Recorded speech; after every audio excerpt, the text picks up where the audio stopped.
Goeiemôre vriende, dit is vandag Julie die 2de donderdag 2026. Mag dit nou maar net vir julle 'n wonderlike dag wees wat voor julle uitstrek. Kom ons raak net stil vir die Here.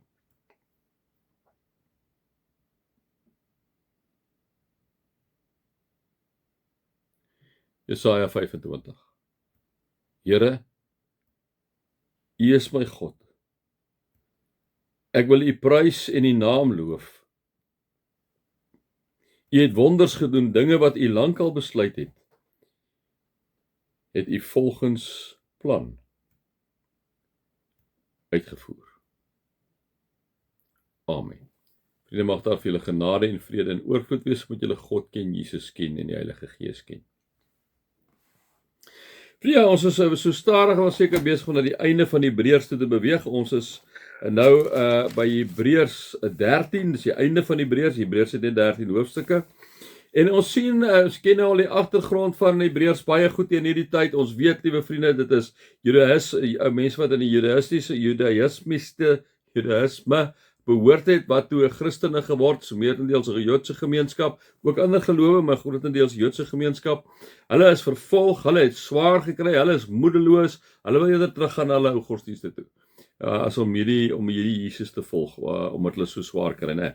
En die hele Hebreërbrief skryf die Hebreërbrief daar rondom vir hierdie mense in hierdie konteks en sê vir hulle, hou net vas, waarvan Hebreërs 11 natuurlik een van die kernhoofstukke is waar dit gegaan het oor geloof, né? En dan kom hy 'n bietjie meer amper al op 'n praktiese vlak waar hy met hulle praat en hy kom sê vir hulle, hoorie, so julle moet mekaar soos broers lief hê, julle moet nie daarna nalat om gasvry te wees nie, want in die proses het julle al engele gehuisves. Hy sê julle moet julleself in die posisie van gevangenes indink, en dan sê hy, kom praat oor die huwelik. Hy sê die huwelik moet deur almal eerbaar gehou word.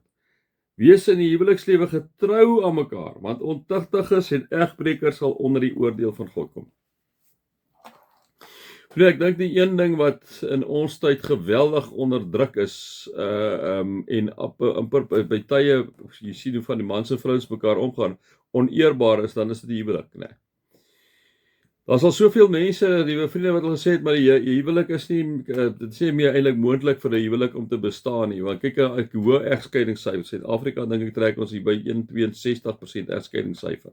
Die wêreld is dit in ieder geval oor die 50% egskeidingssyfer, né? En mense sê, maar hoekom sal ons 'n huwelik hê? Maar tog, vriende, moet ons vir mekaar vandag sê, die huwelik is in enige samelewing die hoeksteen van 'n samelewing. Man en vrou, vriende, wanneer jy troue mekaar beleef, daar kom gewone kindertjies uit die huwelik uit, en dit is tog belangrik dat hulle 'n goeie voorbeeld van hulle mamma kry en 'n goeie voorbeeld van hulle pappa kry. So 'n huwelik moet eerbaar wees. Wanneer jy na iemand se huwelik kyk, liewe vriende, moet dit iets wees wat jy van buite af kyk, waar jy vir Jesus in daai huwelik kan sien.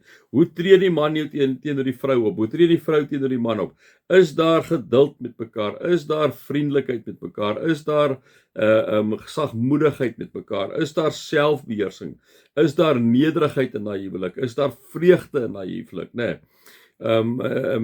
Is daar absolute liefde, onvoorwaardelike aanvaarding, is in huwelik, is daar dat die een wil nie die ander een verander om soos hy te wees nie, is dit so dat jy mekaar ruimte gee, dis 'n eerbare huwelik, 'n liewe huwelik wat mense na kyk en sê, sjoe, maar ek kan vir Jesus in daai huwelik sien, ek kan sien hoe daai man teenoor daai vrou optree, en daai vrou teenoor daai man optree, dis ongelooflik, ek kan sien Jesus in hulle, dis 'n eerbare liefde.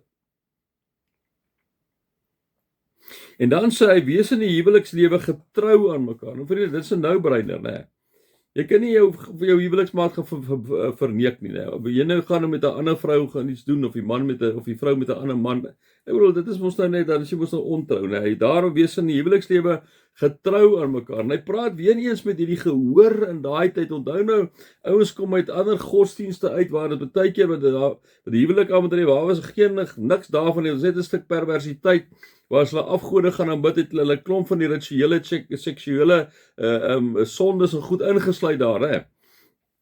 So ek ons sê vir hulle, hoorie so, jy kan nie, jou huwelik moet eerbaar wees, jy kan nie sommer net doen in jou huwelik wat jy wil nie, en jy moet inderdaad getrou wees daar, jy kan nie ontrou raak en dink jou huwelik gaan nog werk, né. En dan pak hy hom uit en dan sê hy, hy sê, wees in die huwelikslewe getrou mekaar, want ontuchtiges, egbrekers sal onder die oordeel van God kom, sê die Hebreërskrywer vir hulle, né?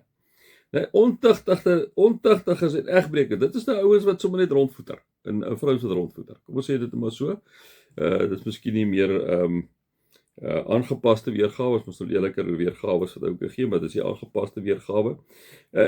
Nee, so as jy in 'n huwelik staan, is dit tog jy glo as kinders van die Here, ons is deur God, deur Jesus Christus en deur die Heilige Gees saamgebind tot hierdie heilige band in Christus. So moenie dan aan die ander kant van die draad gaan kuier nie. Moenie dit doen nie. En tog is daar soveel wat dit doen, né? So die Hebreërs skrywer kom maar net vir hierdie mense wat uit hierdie ander godsdienste uitkom en kom waarsku maar net vir hulle sê moenie dit doen nie, want ontuchtiges en egbrekers sal onder die oordeel van God kom. En dan gaan hy aan die laaste versie wat ek met julle wil doen, dan sê hy: hou julle lewe vry van geldgierigheid. Wees tevrede met wat julle het. God self het gesê, ek sal julle nooit verlaat nie, jou nooit in die steek laat nie. Daarom kan ons met vertroue sê, die Here is my helper, ek ken geen vrees nie. Wat kan 'n mens aan my doen? Vriende, daar's niks verkeerd met geld nie, daar's niks verkeerd as vir jou 'n mooi huis wil koop nie, daar's niks verkeerd as jy vir jou 'n mooi motor wil, 2 mooi motors wil koop nie. Daar's niks verkeerd aan, dis niks verkeerd as jy mooi klere wil dra en niks nie. Ek sê altyd vir julle vriende, as mense oop aan het, as hulle rentmeesters vir God het, koop net wie jy wil. Nee, ek bedoel, dit is mos nou, hoekom sal hy nou jaloers wees op mense wat iets kan koop? Nee, laat hy sê dat hulle koop wat hulle wil, nee. Geldgierigheid, dink ek, kom aan wat jy net wil hê en hê, maar jy voel 'n veer vir die mense rondom jou.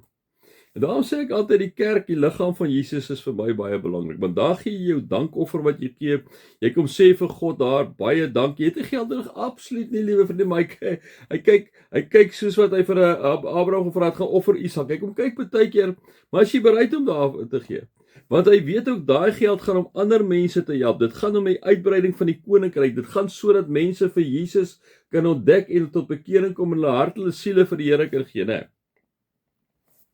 Niks verkeerd met wat jy geld het, maar wanneer ek en jy net wil hê en ons is nie sagte harte na mense rondom ons nie, liewe vriende, dan raak dit geld vir jou alles is, en dan raak dit dat jy raak gierig vir geld, en jy's inhalig eintlik wat dit sê, nee, kom sê hy vir die mense hier so die Hebreërs skrywer kom sê vir hulle, ons moet besop daarvoor sê, hy sê, hou julle lewe vry van geldgierigheid, en dan sê hy, wees tevrede met wat julle het, nee, en dit is so, vriende, baie keer is ek en jy nie tevrede met wat ons wil het, dus kyk wat daai het, en raak ons jaloers, ons raak, nee, sê hy sê, as jy dak oor jou kop het, kom ons sê dit nou soms so, as jy dak oor jou kop het, wees tevrede.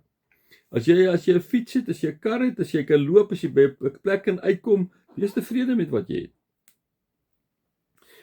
Ek dink dit is in hierdie lewe ook baie belangrik, vriende, dat ons, en dis niks verkeerd om ideale te hê nie, dis niks verkeerd om na iets te strewe nie, né?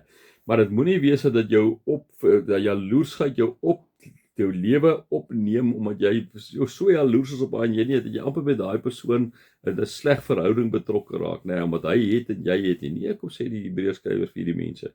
Hou jou lewe vry van geldgierigheid en wees tevrede met wat jy het. God het self gesê, ek sal jou nooit verlaat nie en jou nooit in die steek laat nie. Nee, vriende, sodat ons mekaar ook begin met die ander net, maar die wat het, moet ook 'n hart hê van deel met ander mense. Wat op die ouene sê, Here, maar ek sê rentmeester, want u kom gee vir my die skills, kom gee vir my, Here, ek is ook bereid om dit te deel met ander mense. Vriende, dan koop jy 3 huise, koop jy 4 huise, koop jy karre wat jy wil hê, maar kyk ook dat jy gelykwaardig amper die geld weggee. Die Here vra, Here, maar waar wil u met die koninkryk verder uitgebou word? Wys vir my, en dan raak jy daarbey betrokke. Mag julle God se liefde ervaar, Jesus se genade ervaar en die Heilige Gees se teenwoordigheid ervaar. Amen.